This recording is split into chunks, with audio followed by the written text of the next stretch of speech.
Bueno, muy buenas noches. ¿Cómo les va? A los que se vayan conectando de a poquito. Este es un ciclo de charlas que hemos denominado antipatriarcas, con invitados de distinta índole, con la intención por ahí de analizar justamente al sistema patriarcal desde diferentes puntos de vista. De hecho, estuvimos hablando desde la literatura con Daniela Bericat, que fue la primera invitada. Después estuvimos con el licenciado Rubén Fernández, que trabaja actualmente a hombres sentenciados ya por violencia de género. Intentamos, tuvimos muchos problemas de conexión con una filósofa, Jessica Silvestri, hablar de las mujeres en la filosofía. Finalmente no quedó grabado, pero bueno, hoy vamos a estar charlando con el doctor Daniel Baños Sufía. Ya vamos a incursionar específicamente sobre la ley 26485, sus implicancias, sus avances, sus desafíos, sus proyecciones, un poco hacer ese intercambio. Un poco para contarles, este ciclo de charlas surge a partir del libro de mi autoría, Viento es, Ley Micaela, que acá está, que es un libro autogestivo. Ya van quedando pocos ejemplares, les digo, para aquellos que estén interesados. Y ya estoy escribiendo la segunda parte de este libro. Los próximos encuentros, justamente a partir de este libro y de todo este trabajo, surge la excusa del intercambio, la excusa de seguir analizando, repensando, revolviendo, deconstruyendo todos los adjetivos y verbos que ustedes quieran poner, como para tratar de remover esta situación. El 22 de enero vamos a estar charlando con la periodista santacruceña Sara Delgado sobre las implicancias o los medios masivos de comunicación y el género. Todo un tema. Luego vamos a estar hablando con el doctor Enrique Stola. No hemos cerrado el tema, pero quizás podamos ingresar a lo que se llama violencia vicaria, que es todo una novedad, un sistema novedoso. Luego el 19 de febrero vamos a estar hablando con la filósofa Andrea Ceballos, nada más y nada menos que sobre Judith Butler. Así que maravilloso ese encuentro. Luego el 5 de marzo ya está confirmada la charla con el doctor Diego Ortiz, con quien tuve la dicha de presentar mi libro en la ciudad de Buenos Aires. Vamos a estar hablando sobre violencia económica, que es su última super especialización en lo que él ya más o menos maneja. El 19 de marzo con una militante, Silvina Comachi, que se enrola en el ecofeminismo. Todo un tema, sobre todo con todas las implicancias que hoy se viven en Argentina, en diferentes instancias de las cuestiones ambientales. Y finalmente el 2 de abril vamos a estar hablando con Carolina Rodríguez, del sitio Abogadas Feministas de Ambas, sobre las implicancias de lo que se denomina justicia feminista. ¿Ven? Hay un amplio panorama y abanico de temas, pero ya ahora, sin más preámbulos, lo vamos a invitar a Daniel para charlar. A ver, yo ya lo había visto a Daniel por ahí, me parece. Ahí está.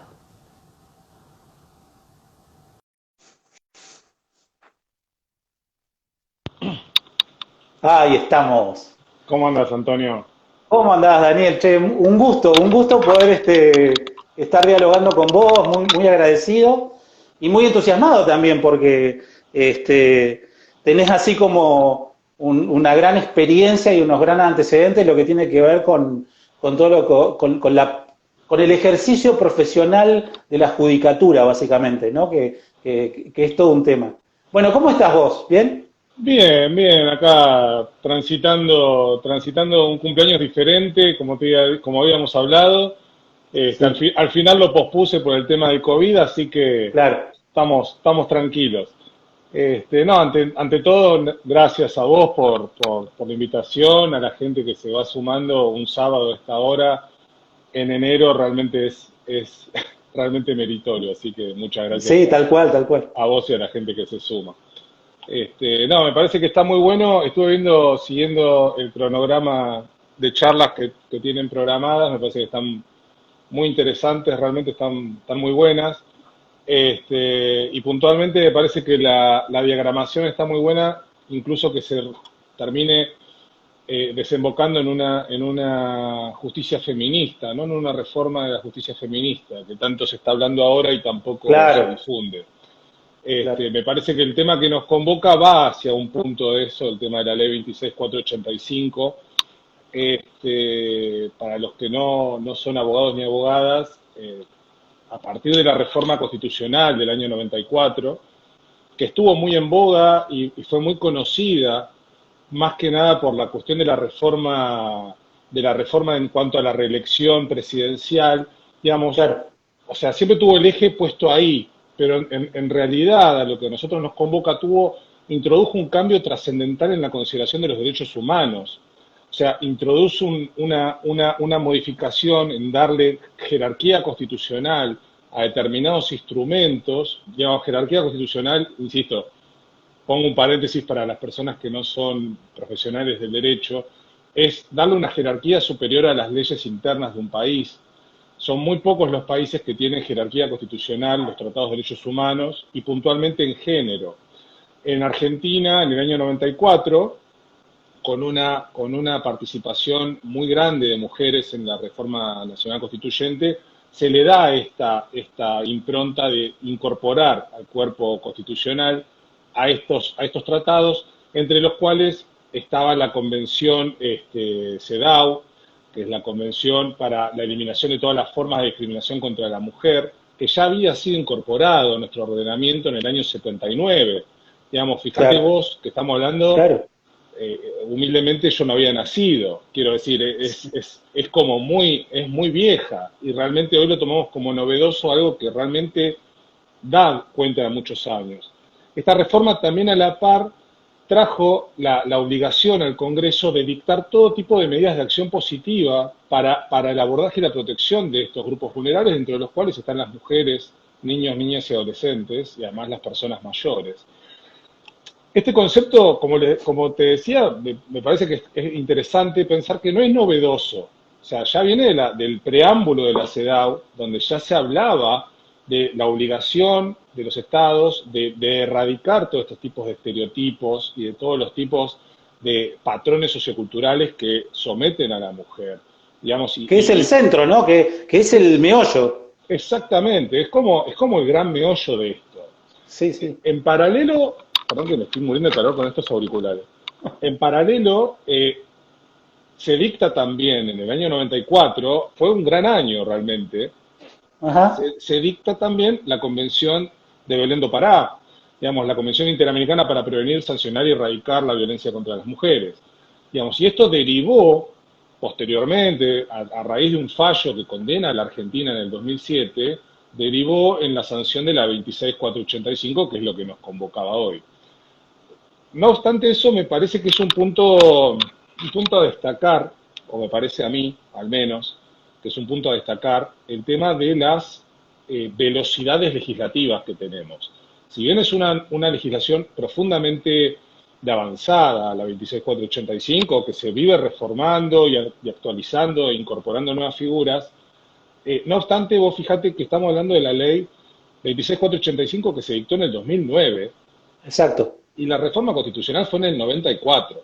Digamos, se Exacto. tomaron, un, se tomaron un rato largo en entender que el Estado argentino necesitaba una legislación que integrara la protección de una manera transversal y de una manera sistémica a todas las mujeres, porque realmente lo que había antes en Argentina, hasta el 2009, eran legislaciones que si bien entraban en la protección de la mujer, lo hacía solamente en el ámbito doméstico. Entonces, ¿qué pasa? Digamos, no era una ley exclusiva, no se cumplía con el mandato al cual se había comprometido el Estado argentino de dictar normas positivas para proteger a la mujer, sino que era una ley que atravesaba todo el grupo familiar, digamos, atravesaba todo Claro. el grupo del ámbito doméstico. Entonces, digamos, a raíz de esto es que el Estado argentino es condenado en un fallo internacional y 2 años después se dicta la 26485. Dicho esto, también me parece que es destacable que en el último informe que yo leí del MESECBI, que es el seguimiento que se hace por parte de las expertas del MESECBI, que es del Sí, seguimiento de Belén do Pará, sí, al 2017 había solamente 8 países en toda Latinoamérica con este tipo de legislación. Quiero decir, claro. de una legislación integral, de una legislación que contemplara integralmente los derechos de las mujeres, niños, niñas y adolescentes. Sí, y aparte con soluciones por ahí pragmáticas, ¿no? Que tienen que ver con lo procesal, con quién denuncia, la legitimación, cuestiones que si no pasan a lo discursivo, ¿viste? Es como que los derechos están ahí en un limbo, pero después para bajarlos es muy complicado, ¿viste? Sobre todo teniendo en cuenta la resistencia social, cultural, institucional, etcétera, de aplicar todos estos derechos, ¿no? Vos pensás que es muy interesante lo que vos decís en tema de lo que es el backlash, ¿no?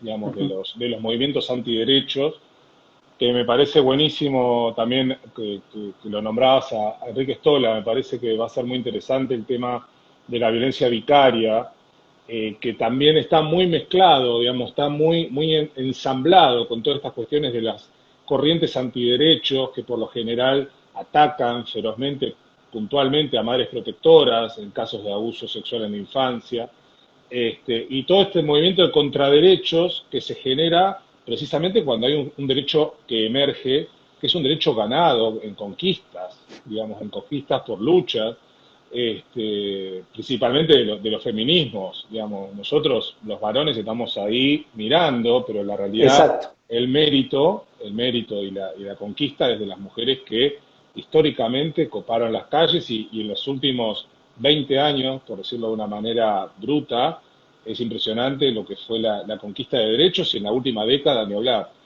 Me parece que esta ley, sin embargo, me parece que es muy novedosa, insisto, es profundamente modificable y de hecho se va modificando, pero me parece que es muy novedosa porque además hace toda una sistematización, como bien decías vos, de las cuestiones procesales, de los tipos y modalidades de violencia.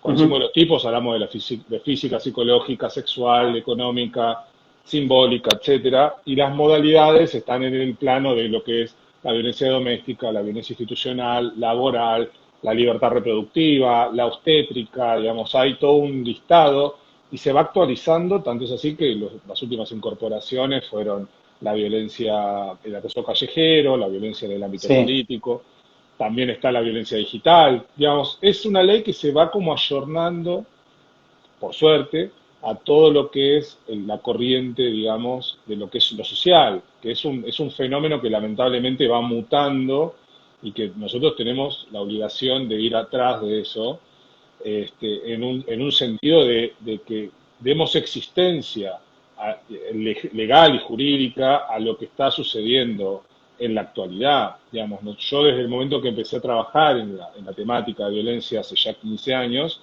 no había ni el volumen ni la gravedad, y mucho menos la visibilización de lo que está sucediendo hoy. La pandemia Ni las tampoco me puertas agregó. tampoco, ¿no? Porque en realidad tampoco había puertas como para que las víctimas puedan ir y que sean escuchadas y que sean escuchadas también en una forma eficaz, como para que vaya hacia algún lado, porque un poco estaba toda esa resistencia que nosotros comúnmente vemos en el ámbito de la justicia, que tiene que ver con el sistema de salud, con el sistema educativo, con el sistema policial, ¿no? Que muchas veces trata de zafar de las cosas o no darle la importancia que tiene. De ahí es muy importante lo que decís vos en relación a lo pedagógico de la ley, Mm. ¿no? Esto de conceptualizar y decir, bueno, tenemos este tipo de violencia, préstele atención. Porque si no lo dijera la ley, queda todo en discusión y no se sabe realmente, ¿viste? Las implicancias, la importancia, la esencia, o sea, todo lo que la compone de alguna forma. Exacto, me parece que es una ley en ese sentido muy novedosa. La primera ley de violencia familiar en el orden nacional, que se dictó en el año 94 también, si vos ves el cuerpo de la ley, es muy corto. Pero Sí, no porque sea escueta la ley, es que sea mala, sino que es muy acotado y no daba directivas claras. En ese sentido, me parece que esta ley además de ser profundamente pedagógica y bien sistematizada cuando habla de políticas públicas, a dónde tienen que estar dirigidas, cuál es el organismo de control de esto, cuáles son los tipos de violencia y las modalidades de violencia, pero además está también esto que incorpora, además de todo, incorpora la perspectiva e incorpora el concepto de género que al momento era desconocido en lo que era lo legislativo en Argentina.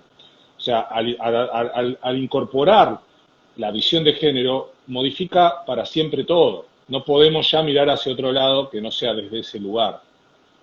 O sea, me parece a mí que esta ley es muy novedosa y es muy rica en el sentido de que hay un estudio transversal y un abordaje integral de la violencia. Hay un abordaje integral de la violencia desde la visión del género y no ya desde el ámbito familiar como se concebía antes. Claro. Las primeras leyes eran muy acotadas y es más, si había una relación finalizada o un noviazgo finalizado, ya tal vez no incluida, había ver hasta dónde se concebía el grupo familiar. Entonces había situaciones que estaban en un limbo, que para la mujer era disvaliosa y era violencia. Quiero decir, no era un tipo penal cerrado, en el cual... O el abuso dentro del matrimonio, ¿no? Que era algo que... Exacto. Por ejemplo, ¿no? Exacto. Toda esa perspectiva de género viene de la mano de mucho recorrido, insisto, novedoso para nosotros, pero en realidad no debiera serlo desde el momento que la CEDAW está en nuestro ordenamiento jurídico desde el año 85, si no recuerdo mal. Sí, 85. Sí. 85. Entonces, quiero decir, ahí sí ya había nacido, pero ya no era, digamos, quiero decir, tiene más de 35 años esa ley en nuestro ordenamiento interno. O sea, no Eso te iba a preguntar, Daniel, porque vos, por lo que yo estuve viendo, estudiaste en la UBA durante la primera década de la primera década de este siglo, ¿no? Y después, justo te da la casualidad que en el medio se sanciona la ley, entre que vos estudiás, te recibís y después que comenzás a trabajar. Cuando hiciste la carrera de grado, viste que el derecho de familia en general y los derechos humanos que tienen que ver con las relaciones vinculares han tenido un giro copernicano en los últimos 20 años, o sea, desde las leyes de infancia, las leyes de discapacidad, salud mental, bueno, violencia de género, etcétera.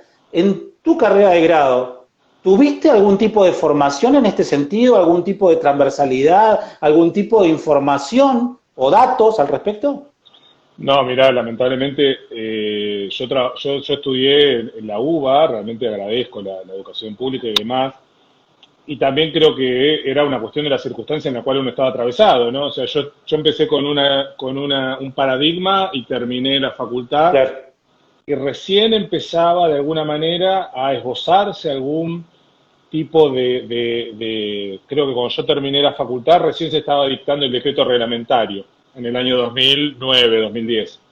Entonces, estaba muy, muy reciente la ley, no había nada en grado, ni siquiera en la ley anterior, digamos, la ley de violencia familiar, Nada.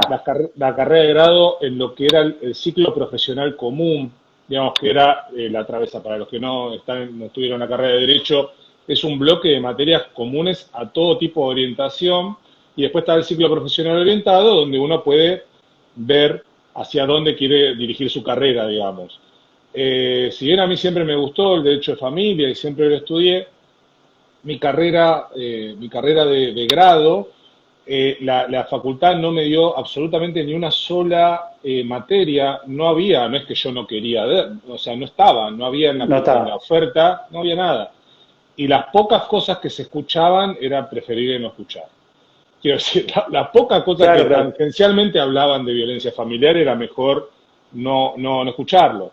De hecho, cuando yo termino la carrera, en el 2009, el tema que me convocaba precisamente era la violencia de género, la violencia familiar contra la mujer, y terminé haciendo la parte de la especialización que terminé después en la UNSA, pero la empecé en la Facultad de Psicología de la UBA. Quiero decir, tanto era así que jurídicamente no había nada. No había un espacio para el derecho en este tema. La verdad que no. Pero bueno, o sea, y en ese momento yo era el único abogado en la carrera de especialización. Sí. Y era el único varón. Era el único abogado y el único varón en toda la carrera. Afortunadamente yo ahora hace no mucho terminé la cursada, digamos, de la especialización, dije la tengo que terminar de una vez, y la terminé en la facultad de la UMSA, y afortunadamente ya ahí el panorama era diferente, ya no era el único abogado, había colegas, mujeres y varones, pero además había mucho más varones. Quiero decir, había otro tipo de convocatoria, otro tipo de interés por la temática que lo convocaba a distintos varones a asumir su parte de su responsabilidad y de cuestionar sus privilegios. Tal vez es un camino muy difícil, es muy áspero, o sea, soltar los privilegios a nadie le gusta, Ujú.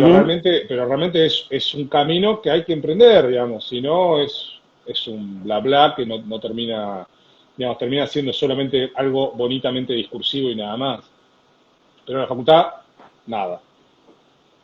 Bueno, y eso te iba a preguntar. Después ya se sanciona la ley, vos empezás a trabajar como prosecretario, ¿no? En el juzgado de paz de Escobar, a cargo de un área, ¿no? De De violencia violencia. doméstica. Sí, Bueno, y ahí cómo es tu experiencia, porque yo comencé como a cargo del juzgado de familia número 2 en el 2009, justo con la ley, y ha sido todo un recorrido de aprendizajes también propios, ¿no? Porque tampoco hay que hacerse el que uno sabe todo, ¿viste? O el que la tiene clara, sino que también va haciendo un intercambio, va generando aperturas. ¿Cómo fue tu experiencia en ese sentido? mirá, yo cuando se dicta la ley, yo en ese momento estaba trabajando en el juzgado de paz de Vicente López y era personal de mesa de entradas. Y Mm. habían visto en mí que a mí me convocaba la temática, entonces me llevaban como si fueran horas extras, por decirlo de una manera, después de trabajar y atender al público, yo atendía a las mujeres, que era una dinámica muy diferente a la de hoy, no, las comisarías de la mujer todavía no estaban en funcionamiento, por lo menos ahí, y si estaban de una manera muy incipiente, no funcionaban como hoy. Y entonces la denuncia la recepcionaba yo. O sea, yo la mujer la atendía de primera instancia, de primera mano, y en el devenir de la entrevista, después se dictaba una medida cautelar. Si yo te digo lo que yo veía y lo que yo entendía en ese momento, como bien decís vos, a ver, nadie nace con la sabiduría y la luz, digamos, el faro que nos ilumina, o sea, es un aprender. El otro día, casualmente, ordenando la biblioteca, encontré un papel que me había regalado el secretario de ese entonces, cuando yo era un recién ingresado al Poder Judicial, que me había dado todas las pautas. Es más, no se hablaba de violencia de género, era violencia familiar el proceso, Claro, claro. exclusivamente. Entonces, estaba bajo la ley 12.569, que es la ley de provincia de Buenos Aires.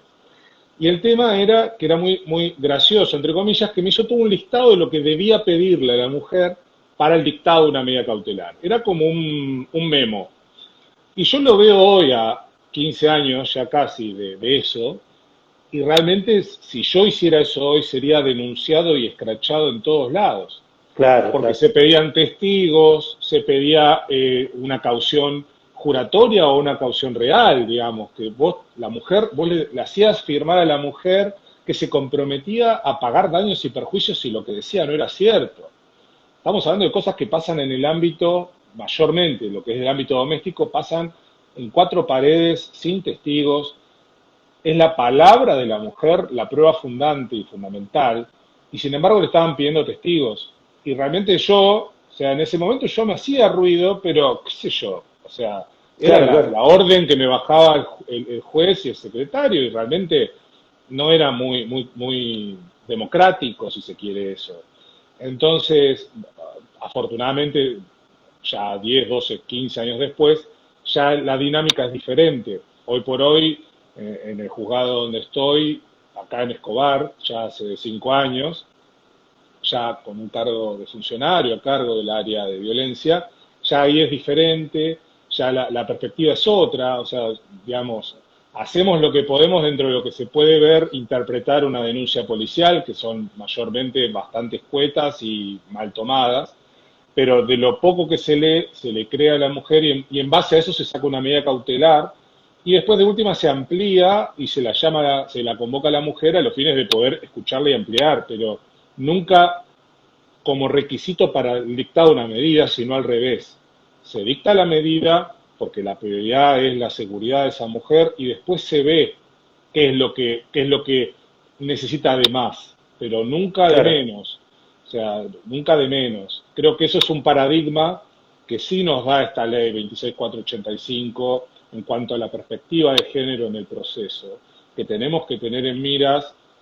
A ver, me parece que retomando un poco lo que vos decías con el cronograma, ¿no?, que tienen de Sí, charlas, me parece que esto es la reforma judicial, la reforma feminista, me parece que es un gran último paso de esta ley. Yo creo que hay tres ejes temáticos muy conflictivos en el ámbito judicial, que vienen a raíz de, bueno, a raíz de tu estudio, de tu libro de Ley Micaela, que es una ley relativamente nueva, porque es de enero del 2019 la promulgación, que es la ley, para los que no sí. saben y las que no saben, no sé, querés contarlo vos, que es tu especialidad, pero es una ley que Nada, nos contempla.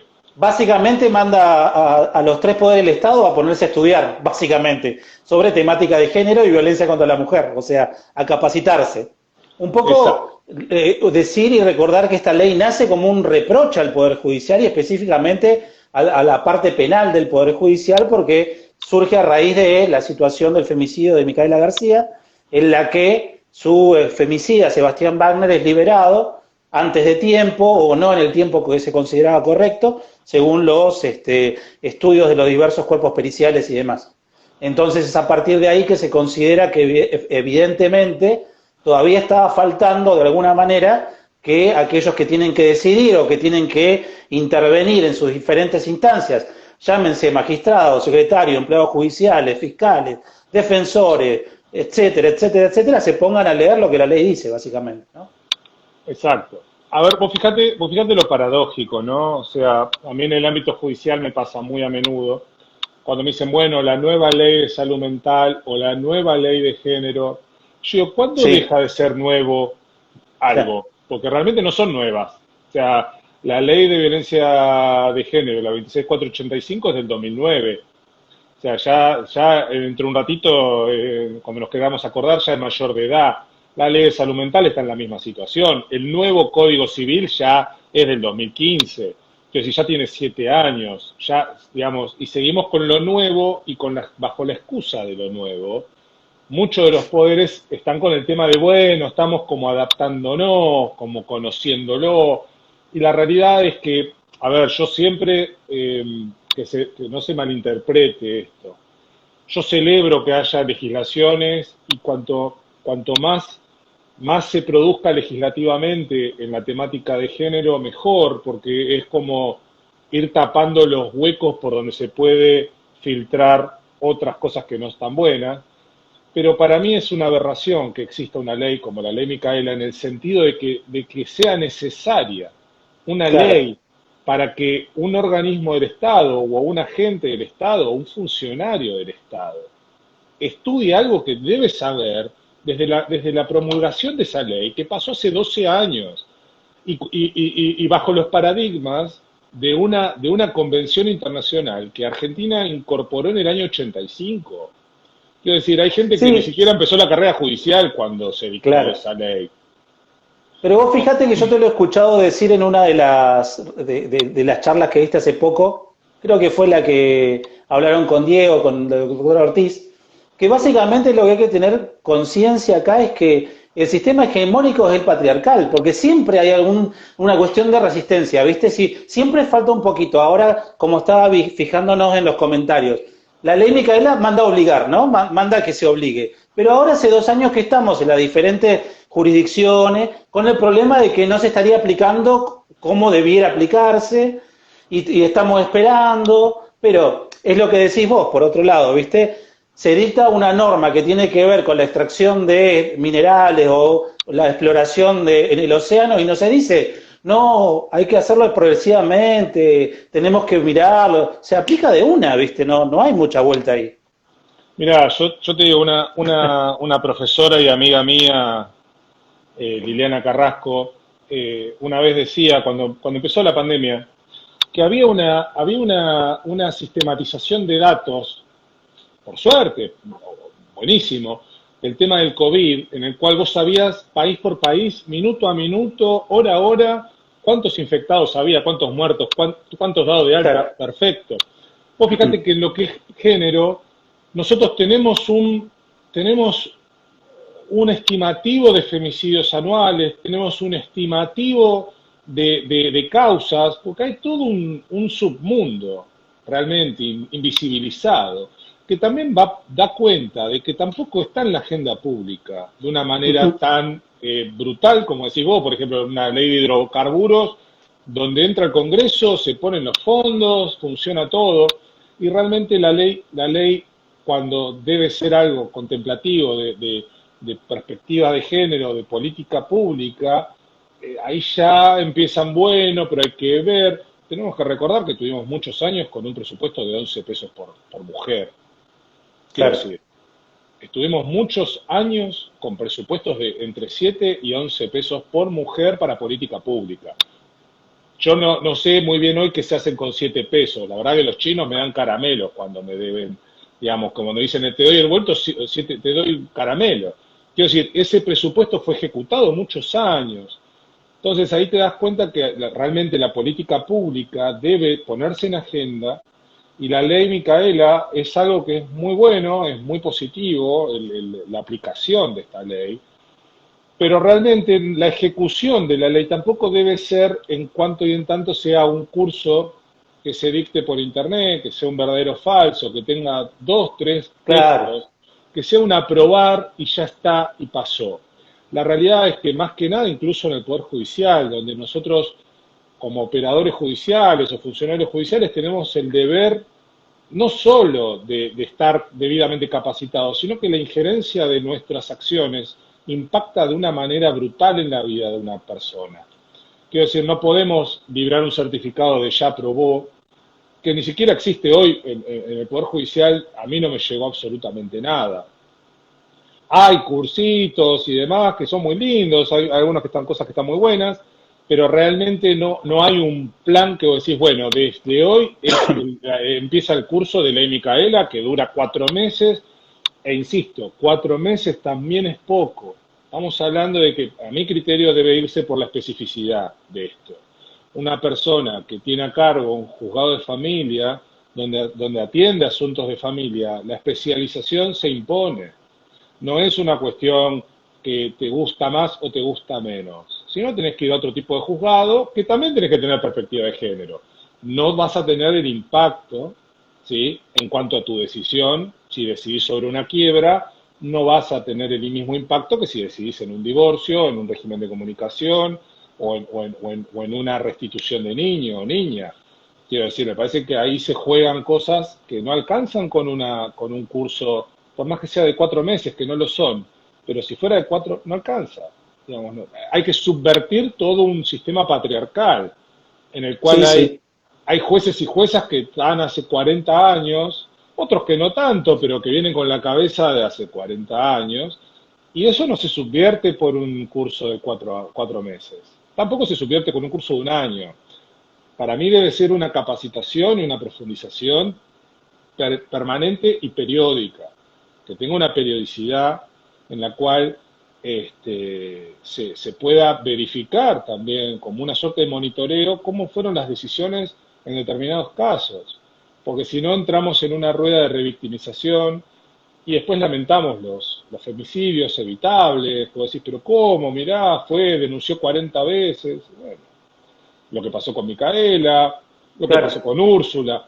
Quiero decir, hay muchos casos emblemáticos y nombro esas dos porque fueron Por como muy citar alguna. emblemáticos, Claro. porque lamentablemente es una máquina, es una maquinaria que tiene una exactitud y una frialdad quirúrgica, que nosotros mientras estamos hablando, mañana nos enteramos de otro femicidio, y mañana vamos a terminar enterándonos de otro, y así, y realmente es una cosa desesperante, porque no para nunca, y no bajamos los promedios de 28, 29 horas por mujer.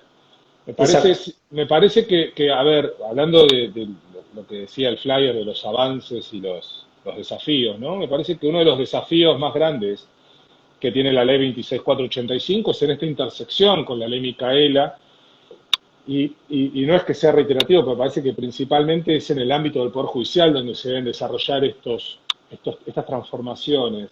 A mí, para mi criterio, hay tres ejes básicos conflictivos. Uno es la falta de conocimiento y la información de los derechos que tienen las personas que acuden al sistema de justicia en pos de una ayuda. Por otro lado, los estereotipos de género que están arraigados en el Poder Judicial.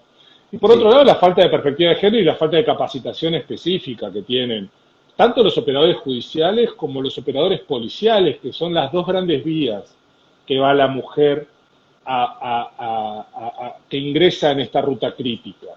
A mí me parece que, en cuanto al primer eje, digamos, el tema de la falta de conocimiento, me parece que es imprescindible una política pública, donde se haga una alfabetización jurídica, si se quiere, llamémoslo así, mediante un adecuado acceso a la información, una democratización del derecho de informar para acceder a la justicia, tal como lo establece las 100 reglas de Brasilia, la recomendación número 35 de la CEDAW. Digamos, me parece que es muy importante que el verdadero ejercicio del acceso a la justicia esté garantizado. Es un derecho de las víctimas, es un derecho de las mujeres a poder acceder. Y solo pueden hacerlo si saben cómo.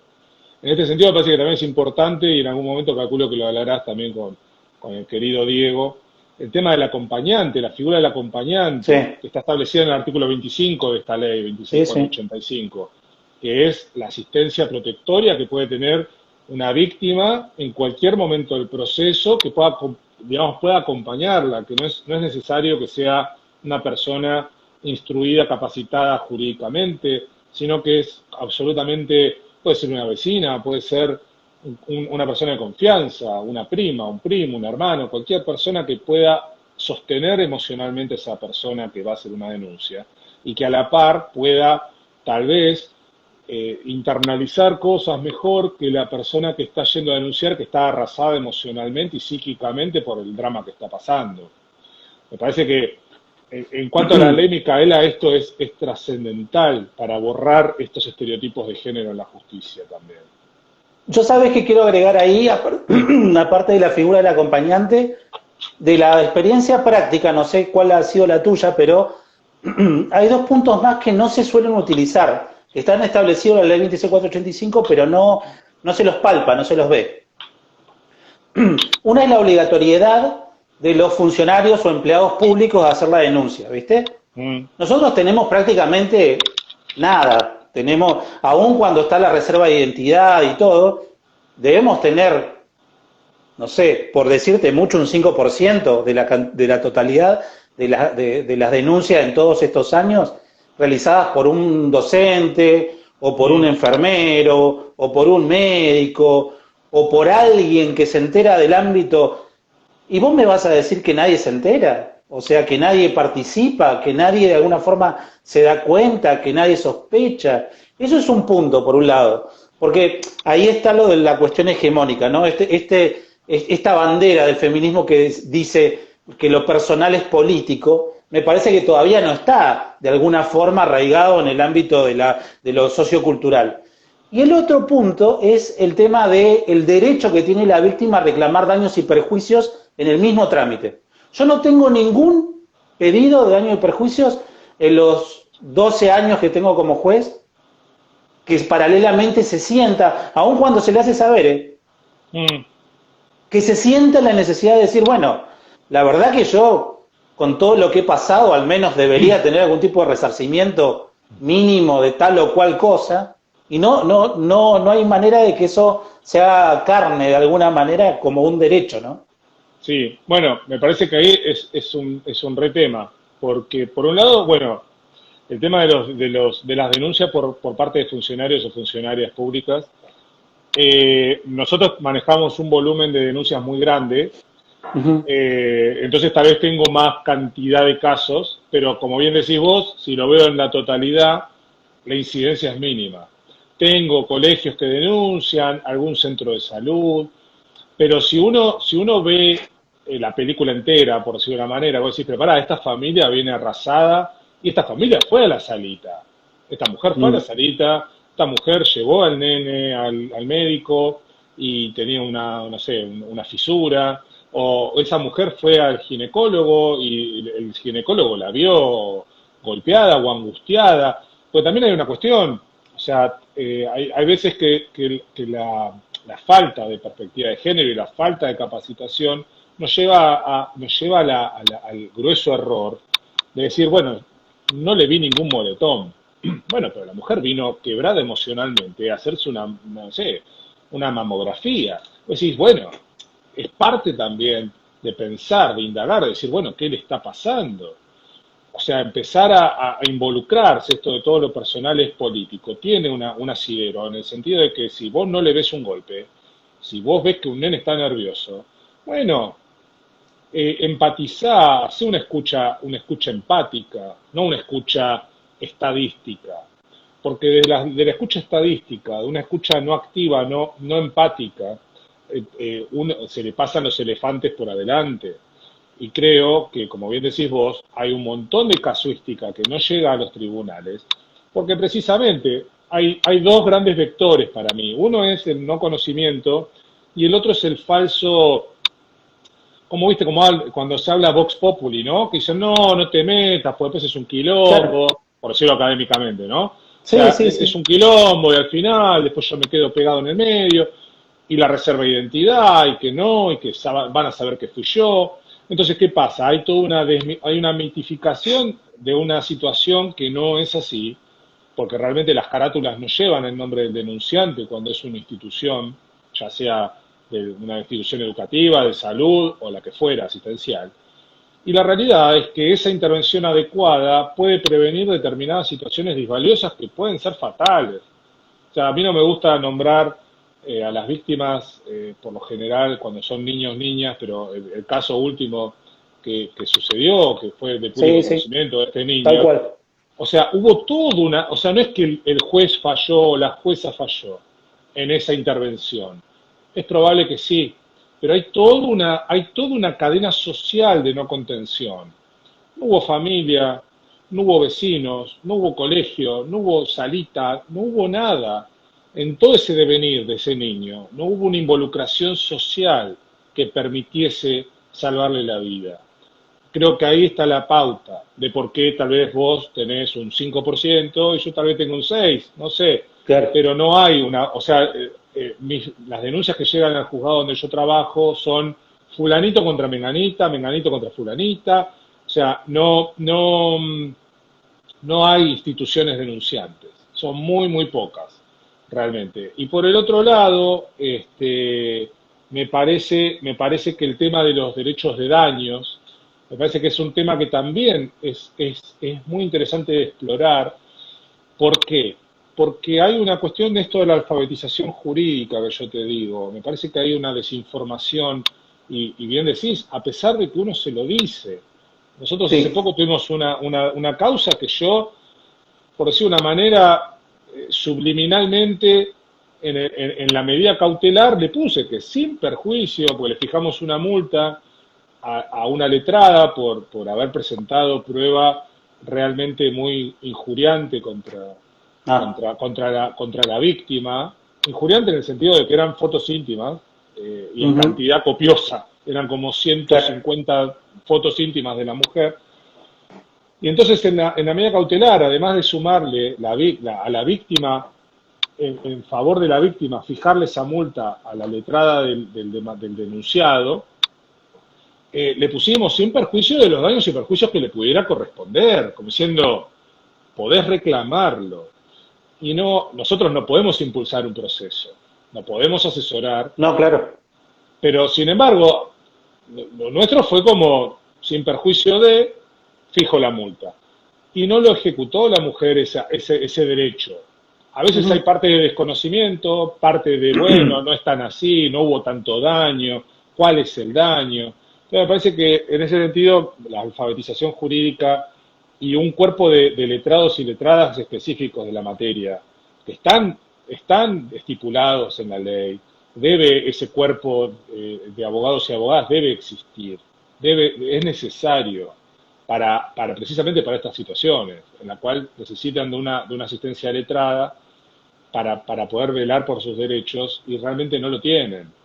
Y la realidad práctica nuestra, cotidiana, es que si una mujer tiene dos bicicletas, ya ahí no entra en el paradigma para una defensa oficial, porque tiene recursos. Entonces la mujer tiene que caer en un abogado particular o una abogada particular y no lo puede pagar, porque tal vez está fuera del mercado laboral. Entonces hay una situación una encerrona en la cual la mujer queda como en un limbo, no tiene forma de ser asesorada y estamos nosotros violando y violentando esa Claro, normativa. claro. Eso sumado a toda la complejidad de ser víctima, ¿no? ¿No? Ni Que hablar, ni ni hablar, hablar. ni hablar. Yo lo que estoy planteando es un plano teórico perfecto en la mujer equilibrada, que no tiene ningún drama, que tiene plata en el bolsillo para alimentar a ella y a sus hijos. Estamos Claro, hablando de un claro. plano ideal. Sí, sí, La sí, verdad es sí. que eso siempre se aleja. La mujer Ujú, no tiene recursos económicos, no tiene recursos simbólicos muchas veces, pues está arrasada para poder ujú. afrontar una, una, una situación semejante, porque también tenemos que tener en cuenta que hay un atravesamiento cultural en el cual la mujer fue criada y socializada genéricamente para ser la unidad de la familia, la madre que cuida a sus niños y sus niñas y que atiende al marido, y el proyecto de la casa, el proyecto de la familia y demás. El fracaso de eso cae sobre la espalda de la mujer directamente. Entonces la mujer está arrasada porque se siente una fracasada y encima tiene que ir a denunciar y Sí, encima sí. se queda sin sustento económico y lo más probable es que se revincule con este agresor. Y ahí es donde es muy importante la capacitación la especialización en los operadores jurídicos y en los operadores policiales, porque no es la primera vez que uno puede escuchar, que dicen, bueno, pero al final, mirá, al final hicimos todo esto y volvió. Sí, Y sí. bueno, es esperable, no es lo que uno más quiere, pero es esperable y es entendible. En la circunstancia particular de cada persona, de cada mujer que está atravesada por la violencia de género, tenemos la posibilidad de que se revincule con su agresor. Hay todo un Sí, sí. sistema que ya lo explicó 1300 veces, la teoría, quiero decir, y se da como un relojito. El tema es que Sí, sí, nosotros tal cual. como Estado general, quiero decir, no como Poder Judicial, sino como un Estado, el Estado argentino, debe tener políticas públicas eficaces para evitar esas situaciones disvaliosas. Una posibilidad podría ser tranquilamente esta, ¿no? Que haya un aparato estatal en el cual se contenga a la mujer, se le asesore jurídicamente a la mujer, y tenga todo como un paquetito, ¿no? Como un combo, llamémosle, como el pack.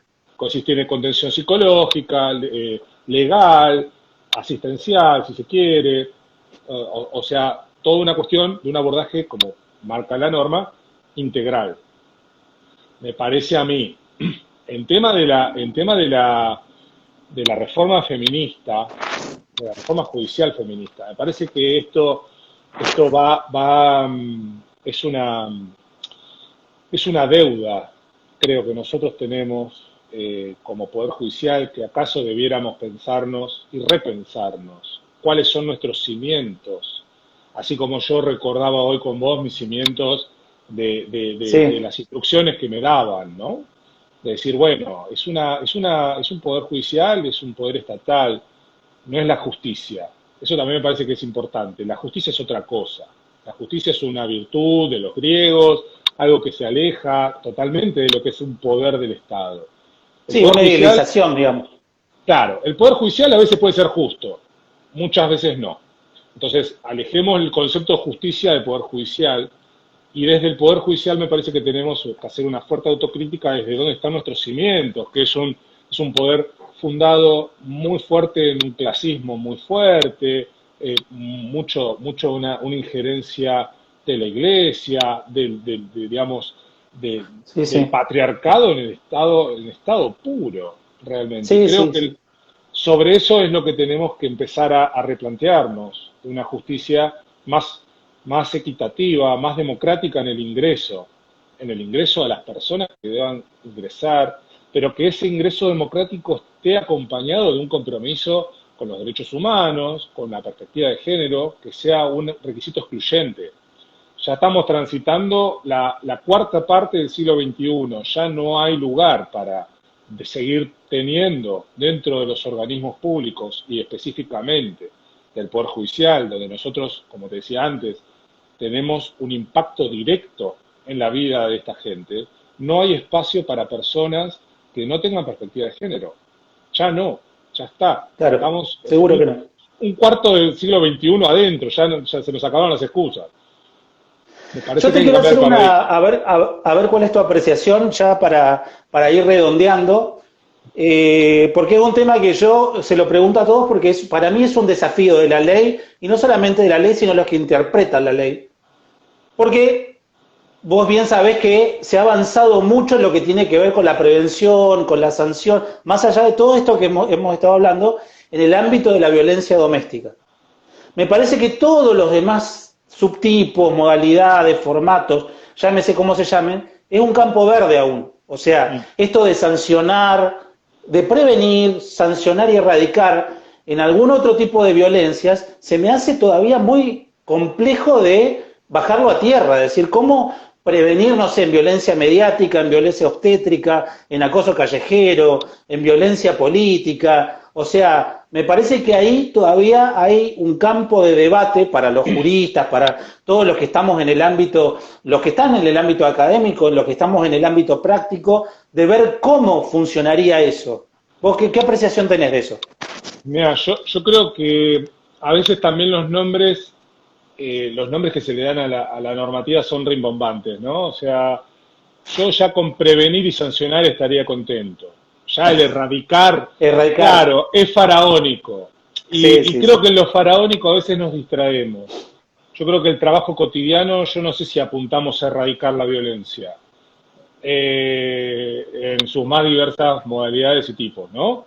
Yo creo que prevenir es una tarea cotidiana de todos y de todas, de la sociedad entera, de involucrarse, ¿no? O sea, el prevenir con políticas públicas, pero también con políticas del ámbito privado en nuestros comportamientos, de decir, bueno, a ver, ves una injusticia, ves una situación específica en la cual vos podés interceder, involucrarse, denunciar.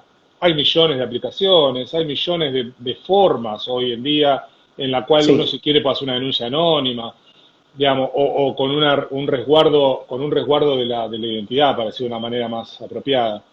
Quiero decir, me parece que el prevenir se puede. Creo que la necesidad de la sanción de la violencia contra la mujer, me parece que la sanción sí nos corresponde a nosotros desde el ámbito judicial y con una efectiva, una efectiva aplicación de la perspectiva de género. Es decir, esto no. Y tenemos toda una gama enorme de herramientas para poder hacerlo.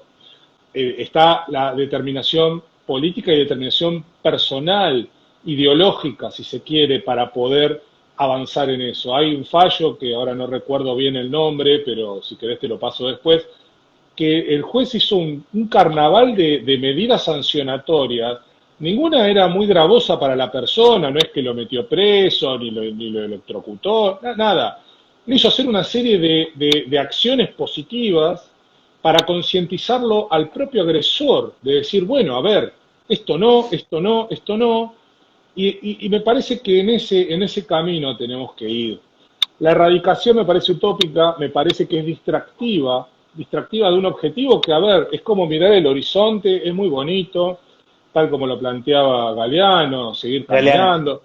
Sí. Está, o sea, poéticamente está muy bueno, yo lo he citado 1000 veces a Galeano en mis trabajos, en esa frase puntual, porque me parece maravillosa, pero en este tema nosotros no podemos andar caminando mucho para el horizonte, tenemos que actuar hoy, porque a la mujer la están matando ahora.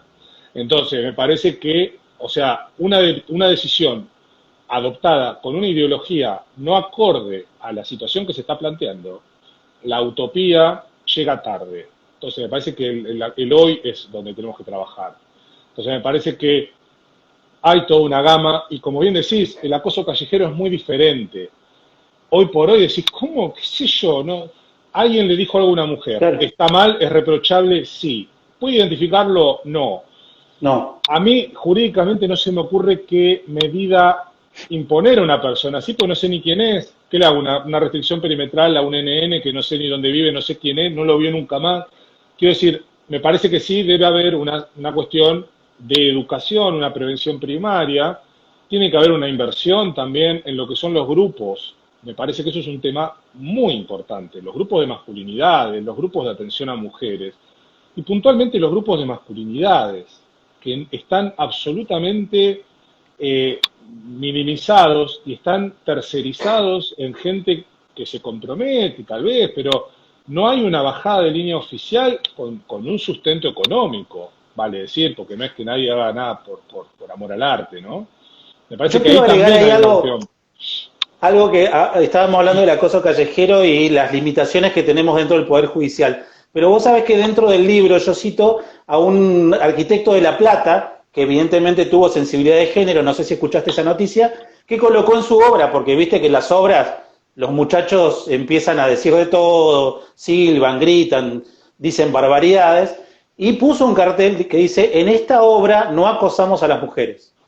Qué importante sería que, por ejemplo, como se está de alguna forma, Yuyo García ahora lo está de alguna forma impulsando, es la búsqueda de que la ley Micaela llegue a organismos públicos no estatales, como por ejemplo colegios de profesionales. Exacto. Me parece que, bueno, ves, no desconocía esa noticia, pero me parece maravilloso. A eso voy con la involucración ciudadana. O sea, nosotros tenemos en las manos la herramienta para poder transformar algo, seamos o no agentes del Estado, pero sí podemos ser agentes de cambio. O sea, ese arquitecto no ganó más plata, no le fue más No, redituable la obra, o sea, lo hizo por una convicción ideológica interna en la cual él percibía como disvalioso e injusto que sus trabajadores agredan a una mujer y la acosen verbalmente desde su obra. Me parece que es una acción positiva, concreta, que a ver, todos los que estudiamos derecho pensamos siempre que el derecho positivo es aquel que contiene una sanción. uh -huh. Esa norma le falta la parte de la sanción. Ahora, supongamos que ese arquitecto dice, mirá, es una sanción grave para mí, es una falta grave que vos le faltes el respeto a una mujer porque es una conducta para mí inapropiada, que no corresponde, perdés el trabajo. Saldrían todos a comerle el hígado al arquitecto, pero debe haber un consenso social en el cual decir esto no corresponde, esto no se hace. Entonces ahí podemos pensar en esto, en una prevención, no para la erradicación, sino para que no se sucedan hechos hoy.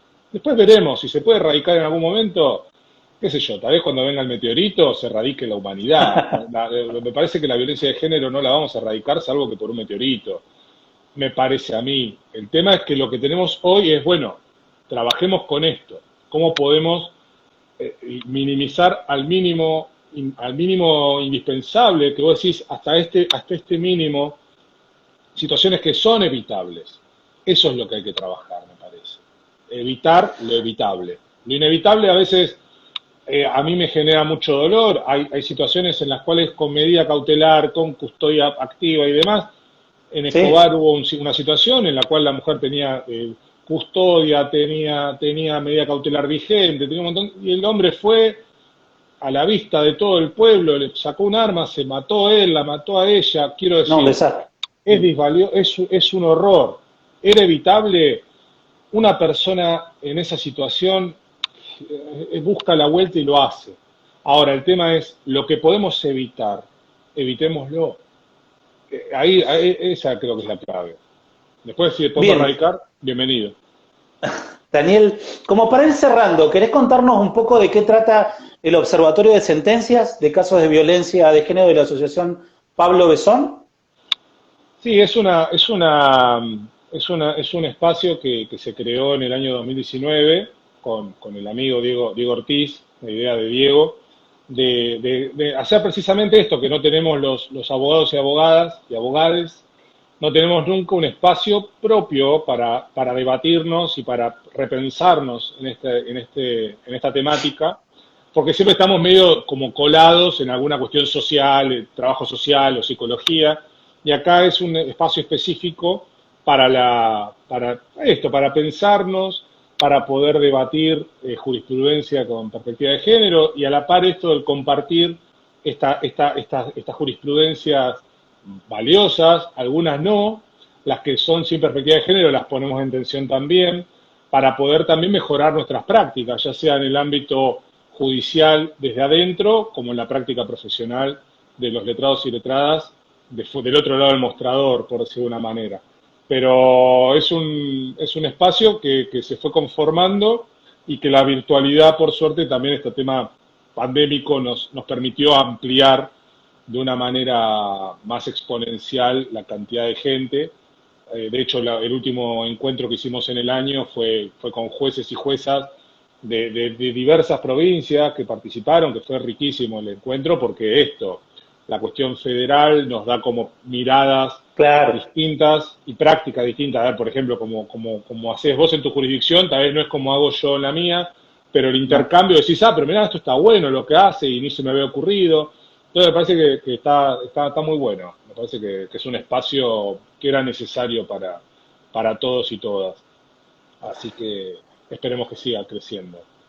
Bueno, un poco ya para ir cerrando con esto, voy a citar algo, una parte de un fallo que vos conocés, que es de la Sala 4 del Tribunal de Casación Penal, un poco para que los que están participando, que desde ya agradezco la cantidad de personas que se sumaron y agradezco la cantidad no alcancé a leer la cantidad de comentarios, una lluvia de comentarios. La verdad, sinceramente, pido disculpas por no poder tener tiempo para hacerlo. Se complica la pantallita del celular, pero bueno, muy agradecido por la participación. Solamente para que sepan más o menos a qué, de alguna manera, se enfrenta tanto la ley 26485 como la ley Micaela, ¿no? Dice, el Tribunal de Casación dijo en un parrafito, la víctima no resultó convincente más allá de verse acompañada por un relato sumamente angustioso y de llanto incesante que no alcanzó a humedecer las mejillas de la declarante. Eso es tremendo para mí, pero bueno, es algo que de alguna forma vemos en el día a día, ¿no? Sí, la verdad, bueno, ese fallo es un fallo que yo comenté en el libro que salió hace poquito. Lo comenté brevemente y realmente me impactó. Yo ese fallo lo leí apenas salió, a las 2 de la madrugada, y yo no salía de mi asombro cuando leí precisamente ese párrafo, donde un juez, que uno entiende que a esta altura ya está atravesado por toda la normativa que ya nombramos y por la ley Micaela, que ya tiene 3 años, que ya no es mala, nueva ley Micaela, y sin embargo merituaba el dolor de una víctima en la cuantificación de las lágrimas. Se tomó la atribución de medir el dolor en lágrimas, si humedecían lo suficiente o no las mejillas de una víctima. Me parece que esa es la justicia que no queremos y hacia ahí debiera apuntar la reforma judicial en clave feminista. Me parece que ahí es donde está el repensar los cimientos en los cuales estamos parados. No puede haber una sociedad justa si una persona que fue víctima de una tentativa de femicidio recibe esa respuesta por parte del Estado. Afortunadamente esa causa puntual se volvió para atrás, la Corte lo devolvió para que se dicte una nueva sentencia con una adecuada evaluación con perspectiva de género de la prueba que arbitrariamente descartó la Cámara de Casación, pero bueno, me parece que no debiera llegar a la Corte por eso. O sea, me parece que en primera instancia ya debiera haber tenido una respuesta adecuada, que en última instancia haya sido apelada por el agresor, me parece bien, es un derecho de defensa, y que Casación haya tenido la misma evaluación con perspectiva de género desde la visión que deba tener. Me parece que a mi criterio, me parece que es aberrante que un juez determine eso. Aberrante, no hay palabras. No hay Sí, palabras. un poco también pasó con el caso de Lucía Pérez, ¿no? Por la Cámara de Mar del Plata, creo que fue. Sí. A Así ver, que, como digo una cosa, digo la otra. La Corte Suprema de la Provincia de Buenos Aires está teniendo que voy a ver si escribo algo al respecto, está teniendo como una oleada de causas que están muy buenas en el sentido de la subversión que le están dando a la interpretación anterior y mandando a ujú. dictar nuevas sentencias con perspectiva de género y no no convalidando aberraciones jurídicas y aberraciones desde la visión de los derechos humanos. Acá no estamos hablando de que hay una equivocación en la categorización. Sin embargo, esta persona fue imputada, en definitiva, fue condenada, mejor dicho, en casación, por delito de lesiones leves y una tentativa de femicidio. O sea, que el tipo ya había purgado su pena y estaba caminando libre por el pueblo Claro, claro, acá, como cualquier hijo de vecino, ¿no? Pero bueno, claro. por suerte se revisó y está revisándose. Ya tendremos novedades. Bien. Bueno, Daniel, muchísimas gracias No, gracias a vos. por molestarte en tus vacaciones, por molestarte un sábado a las 8. No, Bueno, hubieras tenido tu cumpleaños ahora dentro de un ratito, pero bueno, se dieron las cosas así. La verdad que tu generosidad, nada, es para agradecer y nuevamente a todas las personas que asistieron en las mismas condiciones, ¿no? En un sí, no. enero. Fundamentalmente las personas, porque a mí me encanta el tema, pero la verdad que la gente que se comprometió y vino un sábado a esta hora en enero, con lo lindo que está afuera, la verdad que es digno de destacar y de agradecer. Así que muchas gracias a todas las personas que están presentes. Bueno, Daniel, seguimos en contacto. Un abrazo enorme y bueno, que disfrutes tus vacaciones. Muchas gracias, sí. Igualmente. Chao, nos vemos. Chao, chao, un abrazo. Chao.